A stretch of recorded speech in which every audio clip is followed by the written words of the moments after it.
নমস্কার বন্ধুরা, তোমরা সবাই তো নিশ্চয়ই খুব ভালো আছো। আমিও বেশ ভালো আছি। এখানে বেশ ঠান্ডা পড়েছে, টুপি টুপি পরে বসেছি।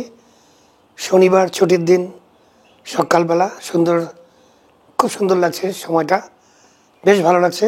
দেখো, আজকের বিষয়টা একটু অন্যরকম। রোজই বলি অন্যরকম, সবই কানেক্টেড। তো অন্যরকম বলতে, দেখো, আমরা নিজের জন্য সব কিছু করি। আমার আনন্দ, আমার সুখ, আমার শান্তি, আমার টাকা পয়সা, আমার বাড়ি, আমার গাড়ি, আমার স্বামী, আমার স্ত্রী, আমার ছেলে মেয়ে, আমার বাবা মা, আমার ভাই বোন, আমার বন্ধু, আমার আমরা এত আমার করি যে সবই আমার। আমাদের শব্দটা আমরা ভুলে গেছি। এই যে ফেসবুকে আমরা সারাক্ষণ বসে থাকি, সেখানেও কিন্তু আমরা মনে করি যে আমরা সবার মধ্যে আছি। কিন্তু প্রত্যেকটি মানুষ নিজের পোস্ট ছাড়া অন্য কারুর পোস্ট তাদের ভালো লাগে না।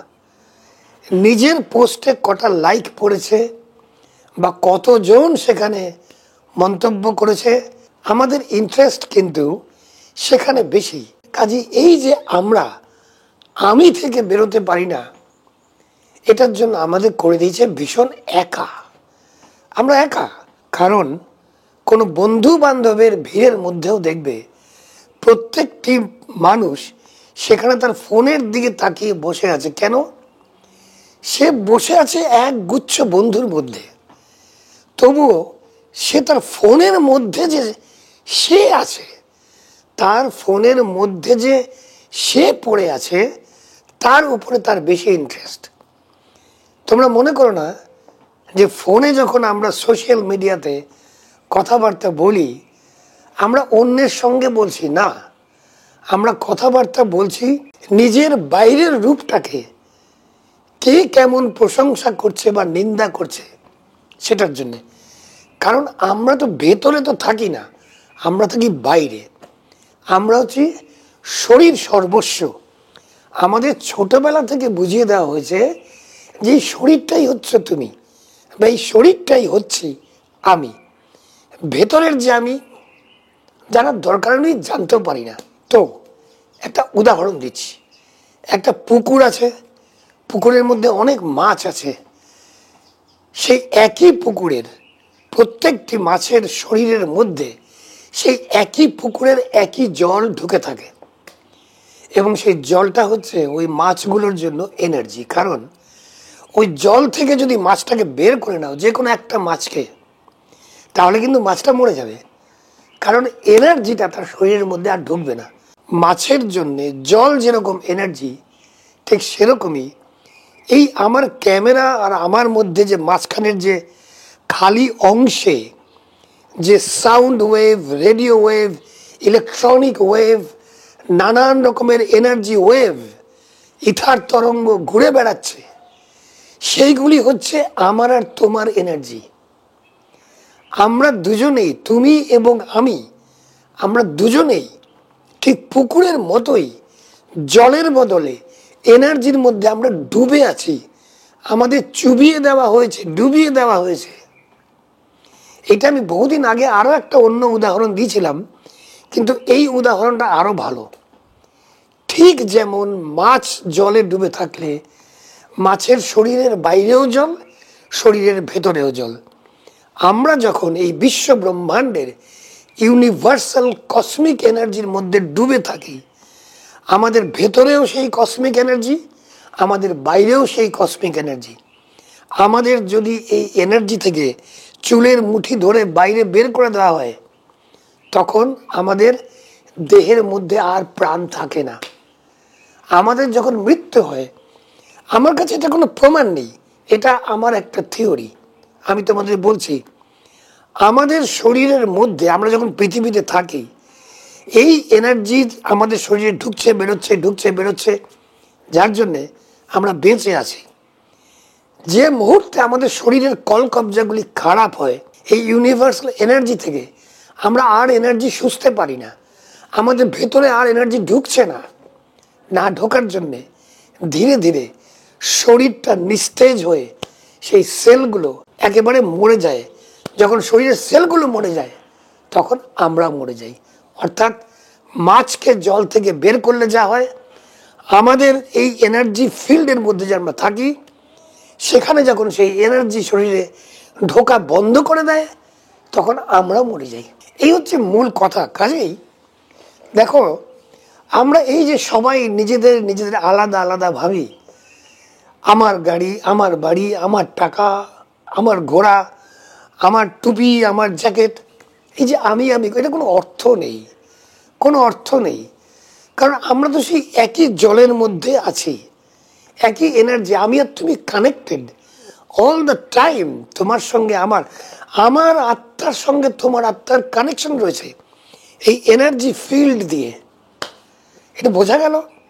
এটা যদি বোঝা গিয়ে থাকে তাহলে বুঝতেই পারছো যে তোমার যদি মনে হয় আমি খুব টক্সিক মানুষ, টক্সিক বিরক্তিকর মানুষ, তাহলে সেই বিরক্তির মধ্যে তোমারও কিছু অবদান আছে।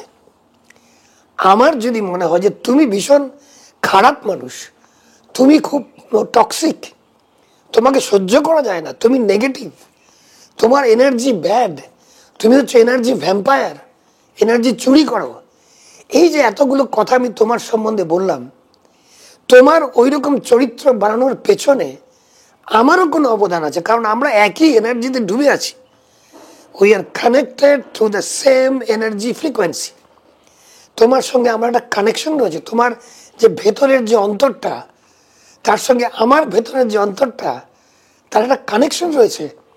আমি তোমাকে যেভাবে দেখতে চাইবো, আমার শরীর থেকে সেরকম একটা ফ্রিকোয়েন্সি বেরোবে, একটা এনার্জি ভাইব্রেশন বেরোবে, এবং সেই ভাইব্রেশনটা তোমাকে এমনভাবে এফেক্ট করবে যে আমি তোমাকে ঠিক যেভাবে দেখতে চাইবো, আমি তোমাকে ঠিক সেইভাবেই পাবো। তার মানে তোমার চরিত্রের পেছনে আমারও অবদান আছে।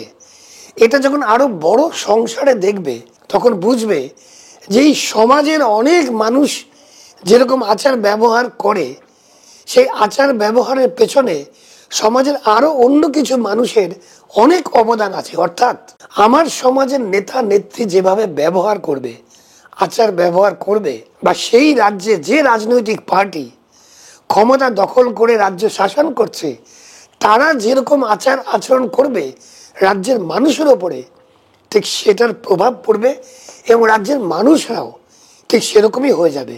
যেরকম সেই রাজ্যের শাসনে থাকা পার্টি যেরকম চায় সেরকম হয়ে যাবে। যার জন্যে তোমার দৃষ্টিভঙ্গির ওপরে নির্ভর করে তোমার আশেপাশের মানুষ কীরকম হবে।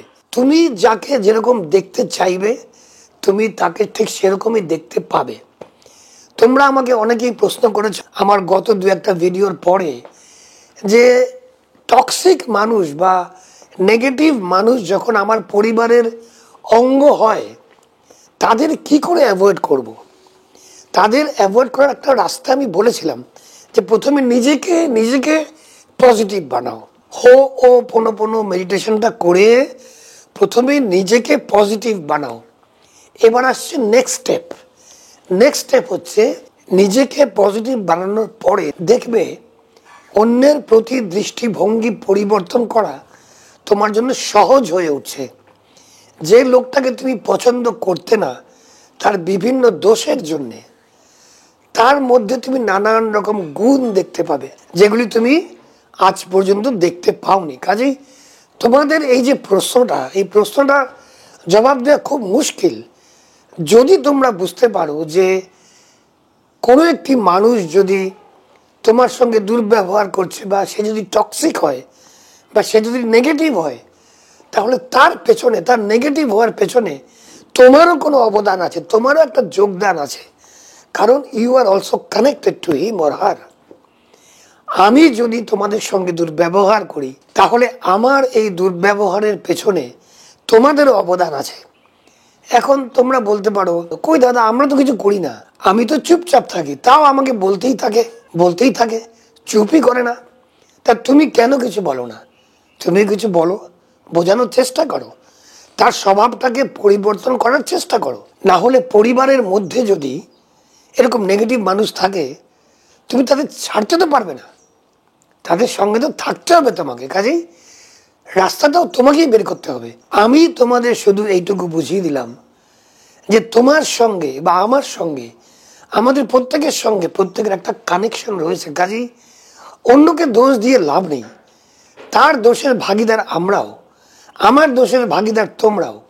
এই ব্যাপারটা বুঝতে পারলেই দেখবে ব্যাপারটা অনেক সহজ সরল হয়ে গেছে। এবং যত রকমের টক্সিক বা নেগেটিভ মানুষ তোমাদের আশেপাশে আছে, তোমার পরিবারে আছে, তাদের সঙ্গে ডিল করা খুব সহজ হয়ে আসছে।